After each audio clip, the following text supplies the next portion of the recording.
जय श्री राधे। मैं अंजलि कुमावत आपका वंदन करती हूँ, अभिनंदन करती हूँ। वैशाख माह में 27वां अध्याय। मैथिली कहने लगे कि वैशाख मास में कौन सी तिथियां अत्यंत पुण्यकारक हैं, उसमें क्या क्या दान करना चाहिए और किसने इसको प्रख्यात किया। तब सुरुति देव जी कहने लगे कि वैशाख मास की सब तिथियां अत्यंत उत्तम हैं। प्रत्येक तिथियों में किया गया दान कई गुना फल देने वाला है। संपूर्ण तीर्थ करने से जो फल प्राप्त होता है, वैसा ही फल एक एक तिथि में स्नान, दान, तप, होम, पूजन आदि से प्राप्त होता है। कथा श्रवण करने से तत्काल मुक्ति मिलती है। रोगी तथा पीड़ित भी इस कथा के श्रवण से कृत को हो जाते हैं। जो कोई बिना स्नान दान इन दिनों को व्यतीत करता है, उसको गोवध, कर्तव्य, पितृघाती तथा आत्मघात का पाप लगता है। जल स्वाधीन है तथा शरीर भी स्वाधीन है, फिर स्नान में संकोच क्यों किया जाए। दरिद्र, धनवान, लंगड़ा, लोला, अंधा, नपुंसक, विधवा, स्त्री, बालक, युवा सभी को वैशाख मास का सेवन करना चाहिए।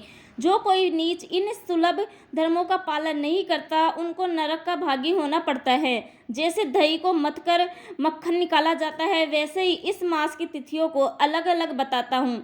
वैशाख मास के महीने में जब मेष की संक्रांति हो, तब पापों का नाश करने वाली अमावस्या को गयाजी करने का फल मिलता है।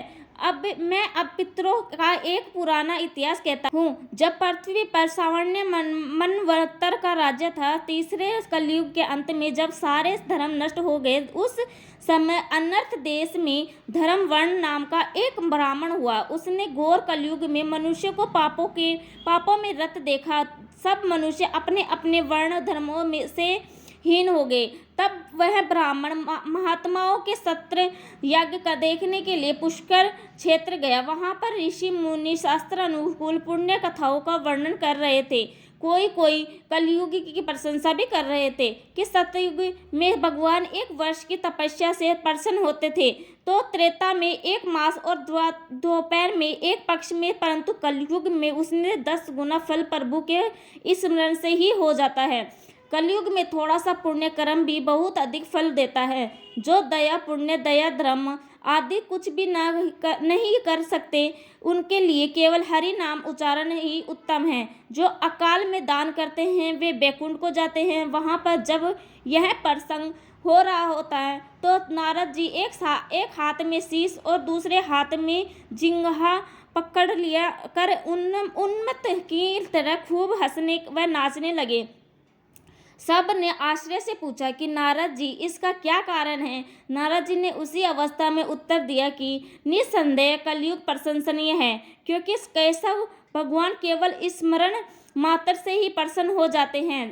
तब भी मैं तुमको कहता हूँ कि इंद्रिय और जिह्वा में को वश में करना अति कठिन है। जिसने इन दिनों को वश में कर लिया, वह साक्षात जनार्दन की तुल्य है। अतः इस कलयुग के आगमन पर तुम्हारा यहाँ ठहरना ठीक नहीं। सो पाखंड में भूमि को त्याग कर अन्यत्र कहीं जाकर विचारना करना चाहिए। वे सब मुनि ऐसे वचन सुन यज्ञ समाप्त कर अन्यत्र पर्वतों पर चले गए। धर्मवाणी भी यह सुन नैष्ठिक ब्रह्मचार्य व्रत धारण कर, छाल के वस्त्र पहन, कमंडलों हाथों में ले जटा बड़ा कलयुग के अत्याचारों को देखने लगे कि संपूर्ण मनुष्य जाति घोर पापों में लगी हुई है। ब्राह्मण, सन्यासी तथा शुद्ध सभी पाखंडी हो गए हैं। 17वां अध्याय समाप्त। जय श्री राधे। वीडियो पसंद आए तो लाइक, सब्सक्राइब एंड कमेंट जरूर कर देना। जय श्री कृष्णा। राधे राधे।